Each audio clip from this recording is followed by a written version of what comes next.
Shalom, selamat pagi Bapak, Ibu, Saudara. Terima kasih telah bergabung bersama kami dalam renungan harian Jemaat GKJ Bandung. Bersama kita akan mendengarkan firman Tuhan dan merenungkannya. Selasa 30 April tahun 2024. Sebelum bersama kita mendengarkan firman Tuhan, mari kita bersatu di dalam doa. Bapa kami di surga, terima kasih untuk penyertaan dan pemeliharaan Tuhan di dalam kehidupan kami. Hingga saat ini kami masih diberi nafas kehidupan. Bapa, kami memohon tuntunan Roh Kudus sehingga kami boleh mengerti, memahami, dan dimampukan melakukan firman Tuhan yang akan kami terima. Di dalam nama Tuhan Yesus Kristus kami menyambut firman Tuhan. Amin. Bapak Ibu Saudara-saudari Jemaat GKJ Bandung yang dikasihi Tuhan, firman Tuhan hari ini diberi tema influencer. Diambil dari ayat firman Tuhan di dalam 1 Raja-Raja pasal 16 ayat 30 sampai dengan 31 yang demikian. Ahab bin Omri melakukan apa yang jahat di mata Tuhan, melebihi semua pendahulunya. Belum cukup baginya hidup dalam dosa-dosa Yerobeam bin Nebat, ia mengambil pula Isabel, anak Etbaal, raja orang Sidon, menjadi istrinya, sehingga ia pergi beribadah kepada Baal dan sujud menyembahnya. Bapak Ibu Saudara-saudari yang dikasihi Tuhan, beberapa waktu ini kita sering melihat dan mendengar banyak sekali orang yang punya pekerjaan sebagai influencer. Apa sih influencer itu? Influencer adalah orang yang dapat memberikan pengaruh atau inspirasi di dalam membimbing tindakan orang lain, khususnya memberi pengaruh kepada orang-orang yang mengikutinya. Tidak jarang mereka adalah orang-orang yang disanjung, diikuti, dan diteladani karena suatu hal. Atau mungkin di antara kita pun sering membuka media sosial kita, entah itu di Facebook, WhatsApp, Instagram, ataupun YouTube, atau juga aplikasi yang lainnya.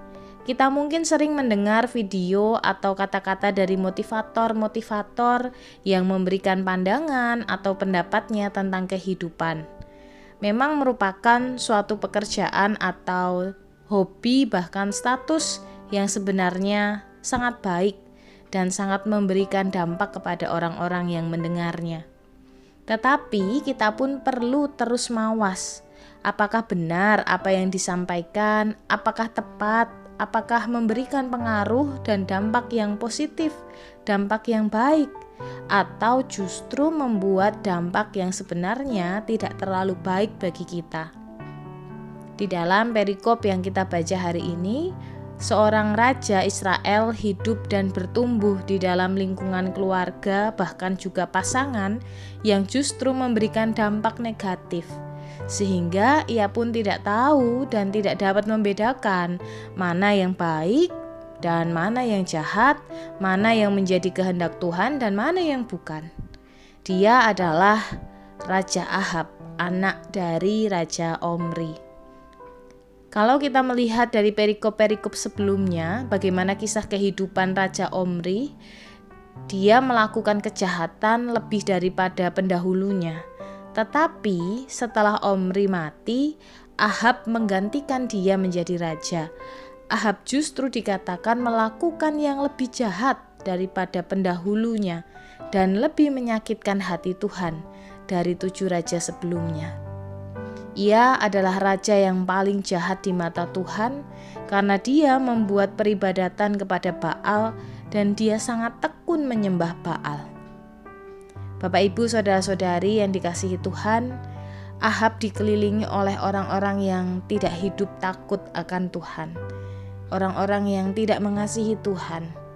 Meskipun dia adalah Raja Israel yang seharusnya membawa umat Allah untuk dekat kepada Allah, tetapi dia sudah terbiasa untuk melihat hal-hal yang jahat, hal-hal yang keji yang dilakukan di tengah-tengah bangsa Israel dari raja-raja sebelumnya, bahkan juga ayahnya. Ahab melihat dan terbiasa dengan pengaruh buruk di sekitarnya. Begitu pula ketika dia menikah. Dia memilih pasangan seorang yang bernama Isabel yang justru berasal dari orang bukan keturunan Israel, terlebih bukan orang yang takut kepada Tuhan, dan bahkan orang yang menyembah Baal, bukan menyembah Tuhan Allah. Pengaruh buruk yang ada di sepanjang masa hidupnya membuat Ahab tidak bisa melihat mana kehendak Tuhan, mana yang baik, mana yang jahat. Ahab tidak pernah berelasi dengan Allah yang adalah raja di atas segala raja dan adalah Allah yang menciptakan Ahab. Meskipun Tuhan memberikan Elia sebagai nabi yang menyuarakan, yang mengingatkan suara Tuhan kepada Ahab, tetapi Ahab tidak mendengar karena pengaruh buruk yang sudah terbiasa dia dengarkan. Sehingga dia tidak taat dan dia tidak percaya kepada Allah yang benar. Ia justru percaya kepada kekuatan berhala, dewa-dewa, patung-patung buatan tangan manusia.